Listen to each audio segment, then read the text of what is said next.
La ministre allemande des Affaires étrangères, Annalena Baerbock, a fait écho au chancelier Olaf Scholz mardi, qualifiant le débat actuel sur les éventuelles troupes de maintien de la paix européenne en Ukraine de prématuré. Aucun soldat ne sera envoyé dans cette guerre chaude, a déclaré Baerbock à la chaîne publique ZDF, comme l'a rapporté Buzz Plus. Le débat dans les capitales européennes a été déclenché par l'annonce unilatérale du président américain Donald Trump concernant des pourparlers de paix sur l'Ukraine avec la Russie et par les remarques de Trump et d'autres hauts responsables américains selon lesquels les troupes américaines ne seraient pas impliquées dans la sécurisation d'un accord de paix en Ukraine. Baerbock a reconnu mardi que maintenir la paix est une tâche européenne et a déclaré que tout accord sur l'Ukraine ne peut être négocié sans la participation ukrainienne et européenne. Cependant, Baerbock a qualifié le débat sur la préparation à déployer des troupes en Ukraine de très prématuré, avant même que les pourparlers n'aient commencé. Scholz a fait des commentaires similaires après une réunion des dirigeants européens pour discuter des contributions possibles à un accord de paix en Ukraine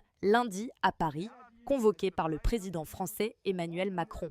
Mardi, des représentants américains et russes de haut niveau se sont rencontrés pour des pourparlers en Arabie Saoudite, sans participation de représentants ukrainiens ou européens. Les pourparlers à Riyad étaient principalement une occasion pour les États-Unis et la Russie d'établir des contacts, a déclaré Baerbock. Nous ne devons pas faire la grande erreur de rendre également un service à le président russe Vladimir Poutine en rendant ces pourparlers plus importants qu'ils ne le sont réellement, a-t-elle ajouté. Lorsqu'on lui a demandé si l'Allemagne pouvait accepter des négociations se déroulant sans l'Ukraine et les Européens, Baerbock a répondu sans détour non. Mais Baerbock a ajouté que l'Europe doit être confiante en elle-même, claire et protéger ses intérêts. Même si le cœur de tout le monde brûle ici, nous devons garder une tête très froide, a-t-elle déclaré.